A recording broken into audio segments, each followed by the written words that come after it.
안녕하세요. 나나성형외과 최정식 원장입니다. 원장님, 환자분들이 가슴 수술 전에 보통 걱정을 되게 많이 하시는 편인가요? 그렇죠. 이게 가슴 성형이라는 게 일반적으로 이물질, 보형물이라고 하는 거를 삽입을 하게 되는 거니까 그런 이물질에 대한 걱정도 있으실 수 있고요. 전신 마취를 하다 보니까 전신 마취에 대해서 어느 정도 걱정이 있으신 것 같습니다.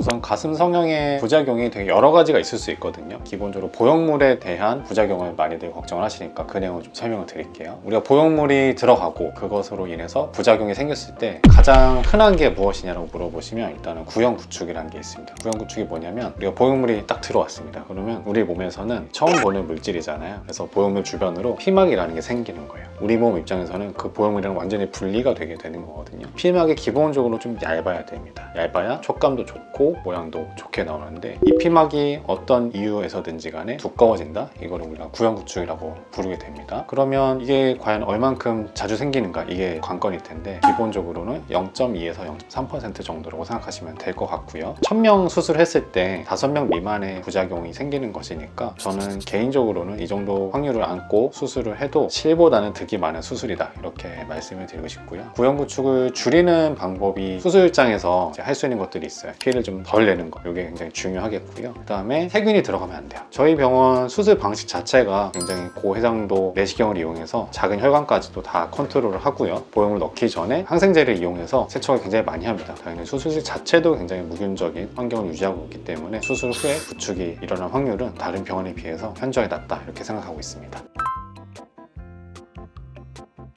예를 들어서 겨드랑이에 절개를 했다고 생각을 해보겠습니다. 초반 1년까지는 조금 더 붉게 보이기 때문에 민소매를 입고 팔을 확 들게 되면은 그때는 좀 티가 날 수 있는 건 맞아요. 근데 그것마저도 1년 이상 지나가면서부터는 좀 희끗해지거든요. 팔을 언뜻 드는 거, 그런 것만으로는 사실 상대방이 알아차리기가 좀 어렵고요. 밑선 절개도 마찬가지인데요. 지금 말씀드린 대로 1년 정도까지는 밑선을 봤을 때 좀 티가 날 수 있는데 그 역시도 시간이 지나면 좀 좋아진다 이렇게 이해해 주시면 될 것 같고, 밑선 자체가 피부가 이렇게 늘어진 가슴들 있잖아요. 그런 경우에는 그 늘어진 가슴 때문에 흉터가 거의 가려져서 보이지가 않거든요. 그렇기 때문에 내가 수술을 결정할 때 겨드랑이가 좋은지 밑선이 좋은지는 실제로 상담 받아 보시면 어떤 쪽을 절개하는 게 좀 더 유리한 건지 이런 것도 상담 받으실 수가 있습니다. 전신 마취가 언뜻 들으면 더 큰 수술인 것 같고 더 무서우실 수 있는데 사실 전신 마취가 훨씬 안전하거든요. 기본적으로 마취과 원장님이 상주하시면서 환자의 혈압이나 맥박, 산소 포화도 이런 것들을 계속 모니터링을 해주시는 면도 있고요. 전신 마취는 처음부터 저희가 기관 삭관을 통해서 호흡을 확보를 하거든요. 그래서 산소 포화도가 떨어질 일이 없고요. 기본적으로 수면 마취보다 더 안전하다 이렇게 말씀드릴 수가 있겠고, 우리가 전신 마취를 하면은 제가 호흡을 확보할 수 있다고 말씀을 드렸잖아요. 그래서 이 가슴 근육을 마비를 시켜도 괜찮습니다. 가슴 근육이 사실은 우리가 호흡을 하는데 사용이 되는 근육인데 근육을 마비를 시켜 놓으면 수술할 때 훨씬 더 피가 덜 납니다. 수술자 입장에서도 확실히 시야 확보가 잘 되고요. 수면 마취를 하게 되면은 이게 무의식 중에 움직일 수가 있어요. 기본적으로는 잠만 재운 거지 아파요. 사실 당연히 수술자 입장에서는 위험한 수술 기구를 조작하고 있는데 환자분이 막 움직여서 상처가 날 수도 있고 그런 문제도 있기 때문에 전신 마취가 수술하기에도 훨씬 더 수월하다 이렇게 이해해 주시면 좋을 것 같습니다. 통증이라는 거는 3일까지가 피크라고 보시면 될 것 같아요. 결국 그 초반 3일을 내가 잘 견딘다라고 생각을 해보면은 그 이후부터는 사실은 일상생활이 크게 어렵지 않고, 사실 3일 후부터는 직장인분들은 출근도 하시고 하거든요. 생각보다 2, 3일 지나면서부터는 괜찮았어요 라고 하시는 경우가 대부분이고요. 사실은 힘들어하는 경우는 내가 몸에 맞지 않게 좀 큰 걸 넣었다던가 혹은 가슴 수술 이외에도 좀 얼굴을 같이 했다던가 이런 식으로 추가적인 뭔가가 있을 때는 좀 힘들어 하시는 경우가 있긴 합니다만, 통상적으로는 걱정했던 것보다는 좀 더 덜 했다 이렇게 표현하시는 경우가 더 많은 것 같습니다. 보형물이 말랑말랑하니까 꽉 쥐면 터질 것 같은 그런 생각을 하실 수가 있는데 기본적으로 생각보다 굉장히 견고하게 만들어졌습니다. 그래서 결론적으로 내가 10년, 20년이 지났는데 보형물이 터지지 않고 괜찮다라고 하면은 전혀 교체 이유는 없는 겁니다. 그렇기 때문에 10년 주기 이런 거는 사실은 의미가 없는 것이고, 기본적으로 요새 제품들은 터지더라도 보형물을 둘러싸고 있는 껍데기가 있잖아요. 그 껍데기가 한 겹이 아니다 보니까 터져도 새어나오지 않거든요. 그리고 그 실리콘이 나온다고 하더라도 하더라도 우리 몸에서 피막이라는 걸 만들어 놨기 때문에 그 피막 안에 머물 수밖에 없어요. 터진다고 하더라도 우리가 전신적인 영향을 받지는 않는다, 이렇게 이해하시면 될 것 같아요.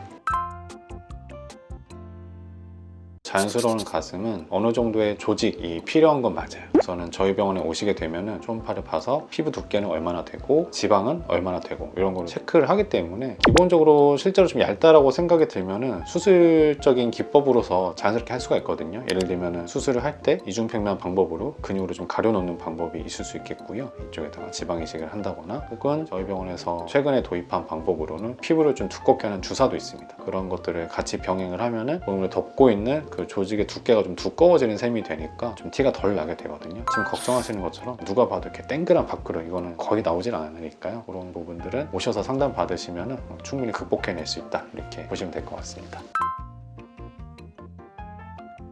엑스레이 때문에 터질까봐 걱정을 많이 하시는 것 같은데 그 정도로는 절대 터지지 않습니다. 검진하셔도 되고 보형물 때문에 내가 가슴에 병이 생겼는데 그거를 놓치거나 이런 경우도 절대 없거든요. 그 부분은 전혀 염려하지 않으셔도 괜찮습니다. 지금까지 수술 전에 환자분들께서 고민하시는 것들에 대해서 들어보고 제 나름대로 답변을 드렸습니다. 도움이 되셨으면 좋겠고요. 수술이라는 거는 충분히 고민을 하고 확신이 생겼을 때 해야 결과가 좋은 것 같아요. 그래서 충분히 고민도 좀 하시고 정보에 대한 검색도 하시고 나중에 좋은 결과를 얻으셨으면 좋겠습니다. 오늘 영상이 도움되셨다면 구독, 좋아요, 알림 설정 부탁드립니다. 안녕.